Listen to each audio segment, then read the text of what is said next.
আমেরিকার সঙ্গে বাংলাদেশের যে গোপন চুক্তি ইউনূসের জমানায় যেটা হয়েছে, এটা আমাদের জন্য কতটা নেতিবাচক প্রতিক্রিয়া তৈরি করতে পারে, তার ৩-৪টি উদাহরণ আপনাদেরকে দেই। দিদাসে এখন আমেরিকা থেকে গম আসছে। অন্য বাজার থেকে যদি আমরা গম কিনতাম, এই গমের মূল্য পার মেট্রিক টনে অনেক, অনেক কম পড়ত। তারপর তো সামরিক খাতের কথা বললাম। সামরিক খাত বাদ দিয়ে যদি এখন আপনি তুলা চিন্তা করেন, যে আমরা যদি এখন ভারতের তুলার পরিবর্তে আমেরিকা থেকে তুলা আনি, তাহলে এখন যে খরচ, সে খরচের প্রায় ১.৫ গুণ আমাদেরকে ব্যয় করতে হবে।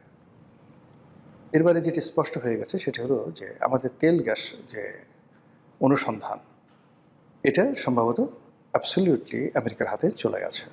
সমুদ্রে তেল গ্যাস অনুসন্ধান, এবং আগেই যে আমেরিকান কোম্পানি শেভরন, তারা বাংলাদেশের গ্যাস ক্ষেত্রের অলমোস্ট 80% তারা নিয়ন্ত্রণ করে এখন।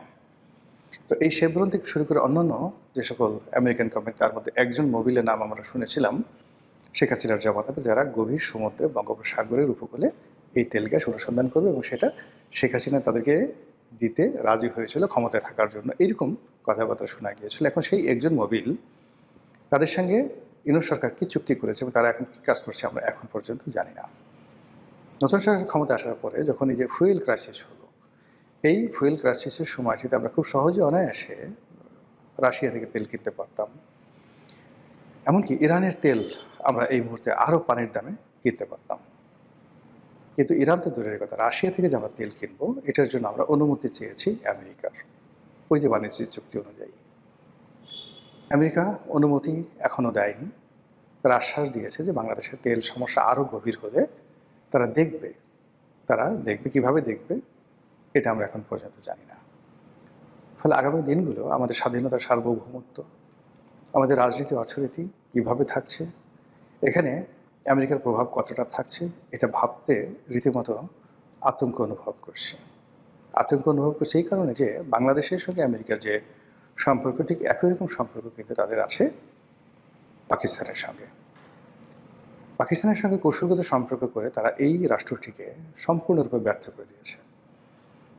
আপনারা জানেন যে 1955 বা 1960 সাল পর্যন্ত পুরো এশিয়ার মধ্যে পার ক্যাপিটা ইনকাম এবং জিডিপি, এই দুটো ক্ষেত্রে পাকিস্তানের সমকক্ষ কোনো রাষ্ট্র ছিল না। এমনকি আপনি যদি বলেন চীন, তারপর কোরিয়া, মানে উত্তর কোরিয়া না, দক্ষিণ কোরিয়া, সিঙ্গাপুর, মালয়েশিয়া, তারপর জাপান, এর কোনো দেশই পাকিস্তানের ধারের কাছে ছিল না আপ টু 1960। কিন্তু এরপর যখন আমেরিকার সেই যে সাম্রাজ্যবাদী দাঁত এবং নখ ভারতের সাথে পাকিস্তানকে লাগিয়ে দিয়ে, আফগানিস্তানের সঙ্গে পাকিস্তানে লাগিয়ে দিয়ে, বেলুচিস্তানের মধ্যে অশান্তি সৃষ্টি করে, তারা যেইভাবে পাকিস্তানের মেরুদণ্ড ভেঙে দিল, অর্থনৈতিক মেরুদণ্ড ভেঙে দিল, সেই ভাঙা মেরুদণ্ড নিয়ে আর দাঁড়াতে পারেনি। এই আমেরিকার কারণে সেই পূর্ব পাকিস্তান, পশ্চিম পাকিস্তান আলাদা হয়ে গেল, এবং অত্যন্ত চাল চেলে এই বাংলাদেশকে আলাদা করে দিয়ে পাকিস্তানকে আরও দুর্বল করে দেওয়া হলো। তারপর পাকিস্তানে একের পর এক সামরিক শাসন এবং সমস্ত civil bureaucracy, military bureaucracy, judiciary সব কিছুকে অকার্যকর করে দিয়ে তারা তাদের পছন্দের মতো মানুষকে সেনাপ্রধান রূপে নিয়োগ দেয়, এবং তাদের মাধ্যমে পাকিস্তান শাসন করে করে আজকের এই পর্যায়ে চলে আসছে। আমেরিকার এই যে শোষণ, এটার বিরুদ্ধে প্রথম জুলফিকার আলী ভুট্টো দাঁড়ানোর চেষ্টা করেছিলেন, কিল্ড। তারপর নওয়াজ শরীফ কিছুদিন চেষ্টা করেছিলেন, তাকে ক্ষমতাচ্যুত করে দেশ ছাড়া করা হলো। বেনজির ভুট্টো চেষ্টা করেছেন, কিল্ড।